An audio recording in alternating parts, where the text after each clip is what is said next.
नमस्कार, आप सुन रहे हैं रेडियो सेंट्रल न्यूज। मैं हूं बबली भाटिया। अब खबरें विस्तार से। देश में लगातार 2 दिन से संक्रमण के नए मामलों की संख्या में आंशिक कमी और पिछले 24 घंटे में 3,935 लोगों के रोगामुक्त होने से जहां थोड़ी राहत मिली है, वहीं पिछले 24 घंटे में संक्रमण के 6,387 नए मामले सामने आने से देश में से प्रभावित होने वालों की संख्या 1.5 लाख के पार पहुंच गई है। भारत इस संक्रमण से प्रभावित होने वाले मामले में दुनिया भर में 10वें स्थान पर है।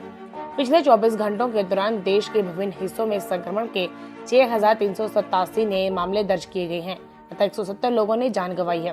वहीं इस अवधि में 3,935 लोगों के स्वस्थ होने से रोग मुक्त होने वाले लोगों की संख्या 64,426 हो गई है।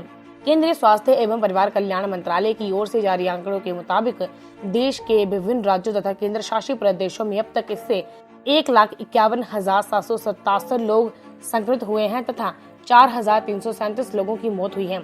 देश में फिलहाल कोरोना के कुल 83,004 सक्रिय मामले हैं। इससे एक दिन पहले 6,535, सोमवार को 6,977 और रविवार तथा शनिवार को क्रमशः 6,767 और 6,654 नए मामले सामने आए थे। महाराष्ट्र इस महामारी से देश में सबसे अधिक प्रभावित हुआ है। इस राज्य में कोरोना ने बहुत कहर बरपाया है। महाराष्ट्र में पिछले 24 घंटों में 2,091 नए मामले सामने आए हैं। इसके बाद राज्य में अब तक इससे प्रभावित होने वाले लोगों की संख्या बढ़कर 54,758 हो गई है। राज्य में इस जानलेवा विषाणु से अब तक 1,792 लोगों की मौत हुई है तथा 16,954 इसके संक्रमण से ठीक हुए हैं। भारत और चीन के बीच लद्दाख में सीमा पर तनाव की स्थिति बरकरार है। हालांकि चीन की ओर से आए बयानों से इसके गंभीर रूप नहीं लेने के संकेत मिले हैं। उधर अमेरिकी राष्ट्रपति डोनाल्ड ट्रंप ने अपने चिरपरिचित अंदाज में दोनों देशों के बीच मध्यस्थता की पेशकश कर सबको चौंका दिया है। इस बीच सेना के शीर्ष कमांडरों का 3 दिन का सम्मेलन भी शुरू हुआ, जिसमें इस मुद्दे से संबंधित तमाम पहलुओं पर विस्तार से चर्चा होगी और आगे की रणनीति पर भी गहन विचार मंथन किया जाएगा। सूत्रों का कहना है कि प्रधानमंत्री नरेंद्र मोदी और रक्षा मंत्री राजनाथ सिंह द्वारा अलग अलग बैठकों में चीन से लगती सीमा पर स्थिति की समीक्षा किए जाने के बाद यह स्पष्ट हो गया है कि भारत अपने रुख पर दृढ़ है और वह दौलत बेग ओल्डी के अपने क्षेत्र में सड़क निर्माण के कार्य को जारी रखेगा। चीनी सेना द्वारा क्षेत्र में सैनिकों का जमावड़ा बढ़ाए जाने के बाद भारत ने भी संबंधित क्षेत्रों में सैनिकों की संख्या और अन्य साजो सामान के साथ कदम उठाए हैं। सूत्रों का कहना है कि इस मुद्दे का समाधान बातचीत और राजनयिक स्तर पर ही होगा, लेकिन चीनी गतिविधियों को देखते हुए भारत को अपनी तैयारी को भी पुख्ता करना होगा और इसके लिए सभी जरूरी कदम उठाए जा रहे हैं। उच्चतम न्यायालय ने निजामुद्दीन मरकज मामले की केंद्रीय जांच ब्यूरो सीबीआई से जांच कराए जाने संबंधी याचिका पर केंद्र सरकार से बुधवार को जवाब तलब किया।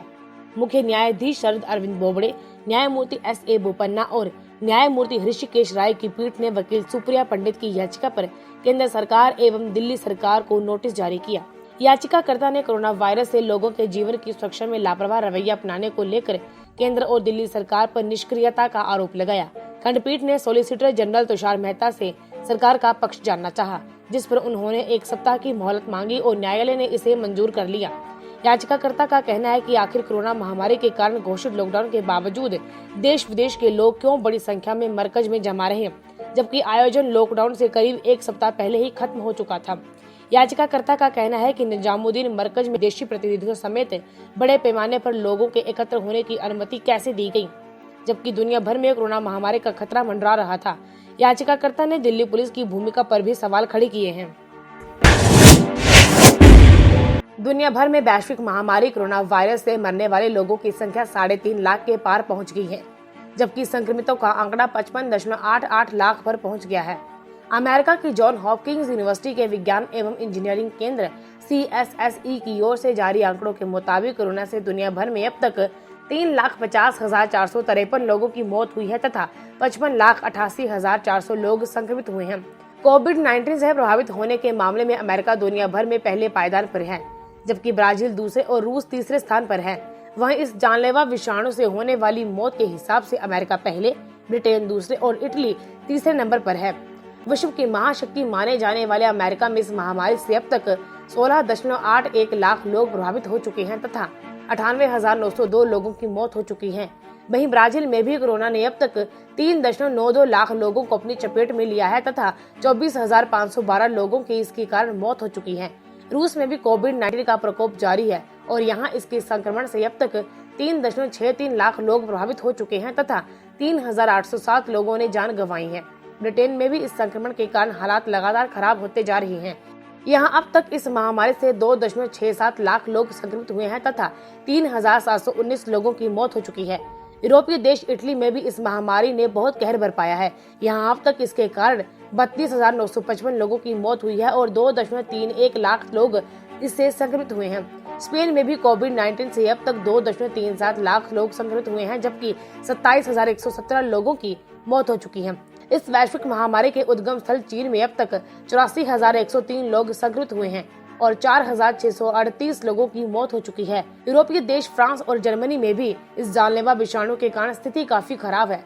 फ्रांस में अब तक 1.83 लाख लोग संक्रमित हुए हैं और 28,533 लोगों की मौत हो चुकी है। जर्मनी में कोरोना वायरस ने 1.81 लाख लोग संक्रमित हुए हैं और 8,372 लोगों की मौत हुई है।